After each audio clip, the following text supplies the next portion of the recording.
सीरियाई प्रधानमंत्री ने कहा कि सरकार विरोधियों के साथ समन्वय कर रही है और वो विद्रोही नेता अबू मोहम्मद अल जुलानी से मिलने के लिए तैयार है। सीरिया के प्रधानमंत्री मोहम्मद गाजी जलाली ने कहा है कि विद्रोहियों द्वारा राजधानी में प्रवेश करने और राष्ट्रपति बशर अल असद की सत्ता को उखाड़ फेंकने के बाद अधिकतर कैबिनेट मंत्री अब भी दमिश्क के कार्यालयों में काम कर रहे हैं। दमिश्क में जनजीवन धीरे धीरे सामान्य हो रहा है, हालांकि अधिकतर दुकानें और सार्वजनिक संस्थान बंद रहे। सड़कों पर कुछ लोग अब भी जश्न मना रहे हैं। यातायात फिर से शुरू हो गया है, लेकिन कोई पब्लिक ट्रांसपोर्ट ही उपलब्ध नहीं है। बेकरी और अन्य फूड शॉप्स के सामने लंबी लाइंस देखने को मिल रही हैं। सुरक्षा बलों की मौजूदगी का कोई संकेत नहीं है। कुछ इलाकों में सड़कों पर हथियारबंद लोगों के छोटे छोटे समूह तैनात रहे। इस बीच यूएन के एक अधिकारी ने बताया कि सरकारी कर्मचारियों द्वारा काम पर न लौटने के कारण कुछ सरकारी सेवाएं ठप हो गई हैं, जिससे एयरपोर्ट और बॉर्डर पर दिक्कतें हो रही हैं और सहायता पहुंचाने में समस्या भी आ रही है। सीरिया में युद्ध पर नजर रखने वाले एक संगठन ने कहा कि असद के भाई मोहर का एक शीर्ष सहयोगी दमिश्क के पास अपने कार्यालय में मृत पाया गया। सोशल मीडिया पर प्रसारित एक वीडियो में मेजर जनरल अली महमूद को कथित तौर पर खून से लथपथ और उनके कपड़े जले हुए दिखाए गए। ब्रिटेन स्थित Syrian observatory for human rights ने कहा है कि ये स्पष्ट नहीं है कि उनकी हत्या की गई है या ये आत्महत्या का मामला है। इजराइल ने कहा है कि उसके सुरक्षा बलों ने सीरिया में संदिग्ध रासायनिक हथियार ठिकानों और लंबी दूरी के रॉकेट्स पर हमला कर उन्हें नष्ट कर दिया है ताकि ये शत्रुओं के हाथ न लग सके। सीरियाई सैनिकों की वापसी के बाद इजराइल ने सीरिया के अंदर एक बफर जोन पर भी कब्जा कर लिया है। तुर्की ने कहा है कि उत्तर सीरिया में सहयोगी विपक्षी बलों ने कुर्द नेतृत्व वाले सेनाओं को पीछे धकेलते हुए मानबीज शहर पर भी कब्जा कर लिया है।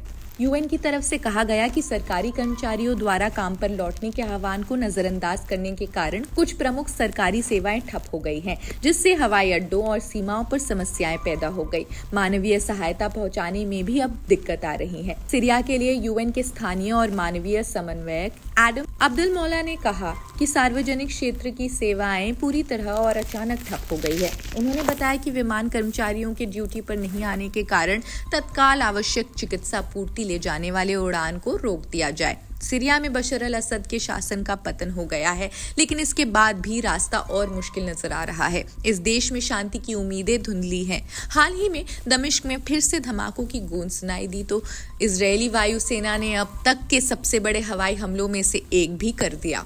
इस मामले में 2 सीरियाई नागरिकों की मौत हो गई है। सीरियाई ऑब्जर्वेटरी फॉर ह्यूमन राइट्स के मुताबिक ये हमले असद सरकार के ठिकानों को निशाना बना रहे थे। इदलिब स्थित सीरियन साल्वेशन गवर्नमेंट के प्रमुख मोहम्मद अल बशीर अब दमिश्क में एक संक्रमणकालीन सरकार का नेतृत्व करेंगे। ये बदलाव असद के पूर्व प्रधानमंत्री के सत्ता छोड़ने के बाद हो रहा है, लेकिन स्थिति अब भी जटिल है। लोग अब भी अपने लापता प्रियजनों को ढूंढ रहे हैं, खासकर कुख्यात सिडनाया जेल में, जिसके साथ ही एचटीएस ने युद्ध अपराधों में शामिल शीर्ष सैन्य अधिकारियों पर कार्रवाई करने का वादा किया है। उधर उत्तरी सीरिया में भी हालात तनावपूर्ण हैं। तुर्की समर्थित सीरियन नेशनल आर्मी यानी कि एसएनए ने कुर्द नेतृत्व वाले सीरियन डेमोक्रेटिक फोर्सेस यानी एसडीएफ के खिलाफ हमले तेज कर दिए। मानबीज जो कभी वाईपीजी का गढ़ था, अब एसएनए के नियंत्रण में है। तुर्की के लिए ये जीत इसलिए अहम है क्योंकि वाईपीजी को वो आतंकवादी संगठन मानता है। एसएनए ने अब रक्का को अपना अगला लक्ष्य घोषित कर दिया है, लेकिन तुर्की की इन कार्रवाइयों से अमेरिका और इजराइल को टेंशन हो रही है। अमेरिकी नेता लिंडसे ग्राहम ने तुर्की को चेतावनी दी है कि अगर उसने कुर्दों पर हमला जारी रखा तो उसे प्रतिबंधों का सामना करना पड़ेगा। सीरिया में शांति का सपना दूर नजर आ रहा है। हर तरफ तनाव है, संघर्ष और अनिश्चितता के बीच में लोगों में एक अलग उत्साह है। देखना यह है वैश्विक ताकतें इस संकट को हल करने के लिए क्या कदम उठाती है। सीरिया के लोगों के लिए शांतिपूर्ण भविष्य की उम्मीद की जा रही है। खैर, इस खबर में बस इतना ही। देश दुनिया की अन्य खबरों के लिए भी जुड़े रहिए जनसत्ता के साथ। शुक्रिया।